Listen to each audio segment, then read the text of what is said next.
Assalamu alaikum, hurmatly menin görүүчүлөрүm.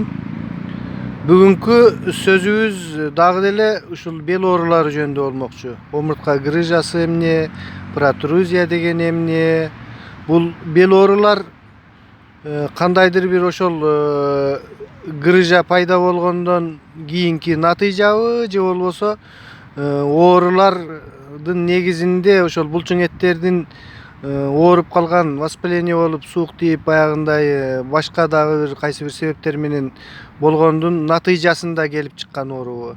Бул грыжа деген бир нерсенин себебиби же болбосо кандайдыр бир нерсенин натыйжасыбы? Ушул жөнүндө бир түшүнүк бере кетейин деп кеттим да. Биз ушул жерде чоң бир табышмак жатат да. Бизде бир туура эмес түшүнүк бар да. Ошол нерсени мен силерге айтып коюу максатында дагы бир жолу мен мурда деле түшүндүрүп келатам. Дагы деле көпчүлүк баягы түшүнбөйт экен. Бизде ошондой аң сезим болуп калган, себеби мен деле ошондой ойдо жүргөм. Ошол жөнүндө айта кетели. Эми баягы бел ооруган адамдын баары эле невропатологко барып көрүнүп, анан ал томографияга деп айдайт, же болбосо рентгенге дейт. Анан сенин сөөгүң жылышып кетиптир, омурткаң, же болбосо грыжа мынча, же болбосо протрузия деп туруп бир диагнозун коет. Анан лечение ушуну менен баягы круговорот айланпа айлана берет, натыйжа жок, жүрө берет. Ушул жөнүндө сөз болмокчу да. Эми бизде ошондой түшүнүк, бизде мындай да, баягы бир кандайдыр бир туура эмес кыймылдын, оор жүктүн негизинде же бир көп туура эмес эмелер жасап жүргөнүн негизинде анан грыжа пайда болот дагы. Анан ошол грыжа баягы нервный корешок, нервтин чыккан жерлерин кысып, ошонун негизинде оору пайда болуп, сыздатып оорутат деген сыяктуу чоң түшүнүк бар да. Бул менин көз карашымда, менин эле эмес, мен өзүм ушул окуп үйрөнгөн көз карашта эң бир туура эмес. Себеби биздин ал көз карашта ошол грыжанын натыйжасында анан оору пайда болуп атат. Жок, андай эмес. Ушул YouTube'тан, интернеттерден көрүп, өзүңөрчө окуп, эме кылсаңар, америкалык врачтар Жанет Травел Симмонс деген врачтар ушул китебин жазып, миофасциальные болевые синдромы деп чоң эмгектерин калтырып кеткен, 4 томдон турган чоң килтейген эмгек. Аны окуп эме кылсаңар, бизде ал эме боюнча докторлор эми азыр мына башталып эме кыла башташты, ошол түшүнүктөр болуп. Бизде мындай да, негизинен эң туура жагы ал омурткалардын чемирчектеринен чыккан эмеден, же болбосо ошол омурткалар ошол грыжа пайда болгон жерде нервный окончаниялар, нервтин баягы бүтүү эмелери, сезим, ошол оорунун мээге жеткизе турган окончаниялар жок. Ал жерде оору пайда болбойт. Ошол грыжанын пайда болуусунан оору пайда болуп аткан жок. Наоборот, тескерисинче, биринчиден ушул булчуң эттер эме болушат да, жабырланышат биринчиден. Анан булчуң эттер жабырлангандан кийин анан грыжа пайда болот. Ошол булчуң эттер эмне болуп жабырланышат? Мисалы үчүн бир эле кыймылды кечке кыймылда аткара бергенден, башка көнүгүүлөр жасабай эле, мисалы үчүн шопурлар кечке отуруп, же болбосо баягы кечке отуруп иштеген адамдар, ошондо баягы белге күч келип, же болбосо кечке туруп турган адамдар бир статистикалык бир эле кыймылды кыла бергенден баягы жерде бир булчуңга күч келип, баягы жыйрылуу, аябай эме болуп, напряжение болуп, ошол булчуң жанындагы омуртканын, кайсыдыр бир омуртканын жанында жайланышкан. Адамда ошол 700гө жакын, 696 дейт, 700 дейт, 700гө жакын жуп мышцалар бар да, булчуң эттер бар.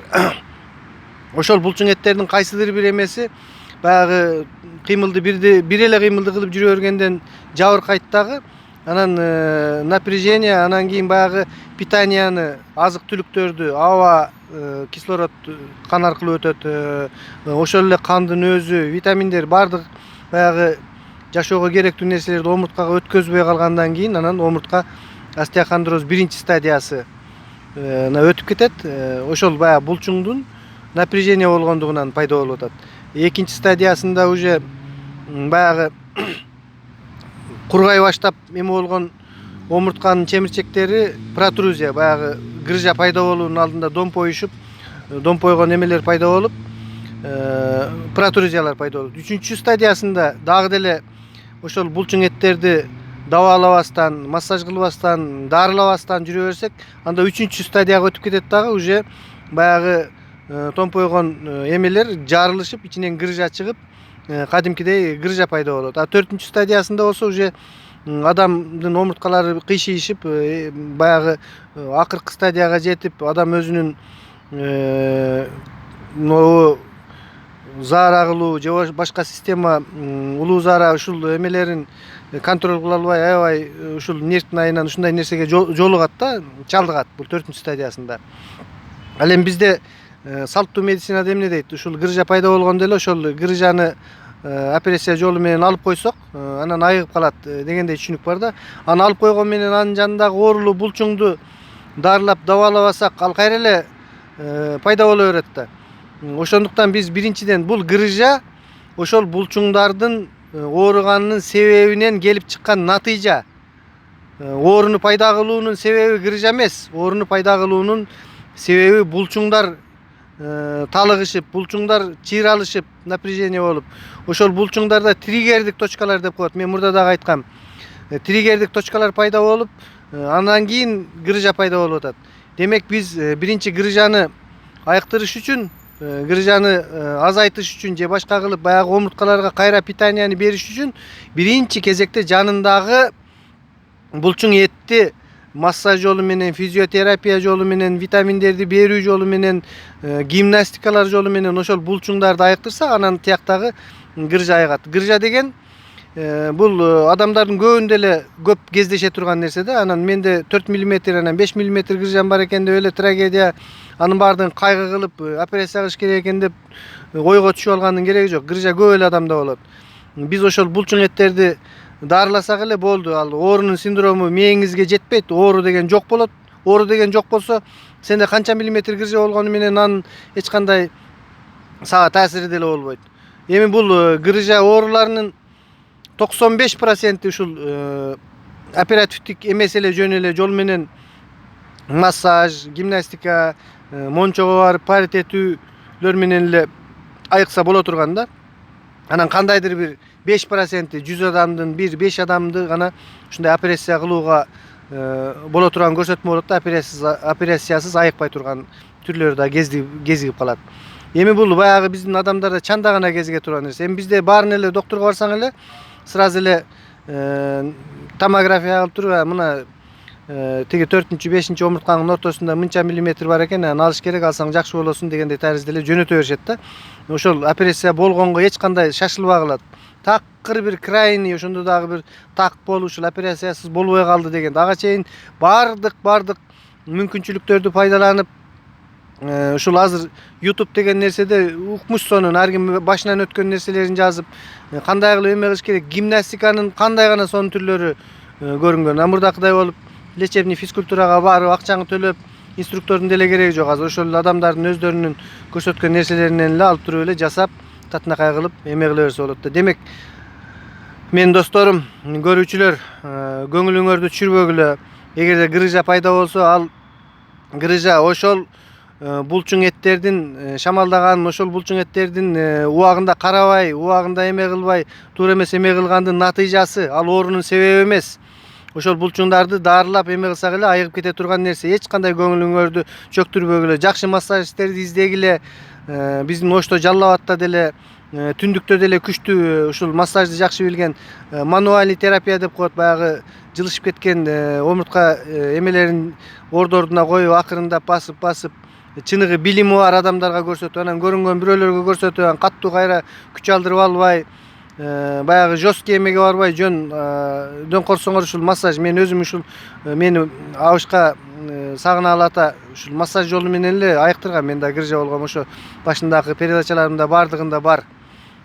Бул гыржа позвоночника, омуртканын гыржасы, демек ошол өз мезгилинде каралбай калган булчуң эттердин оорусунун натыйжасы болуп эсептелет. Себеби, оорунун пайда болуу себеби ошол булчуңдарда жатат.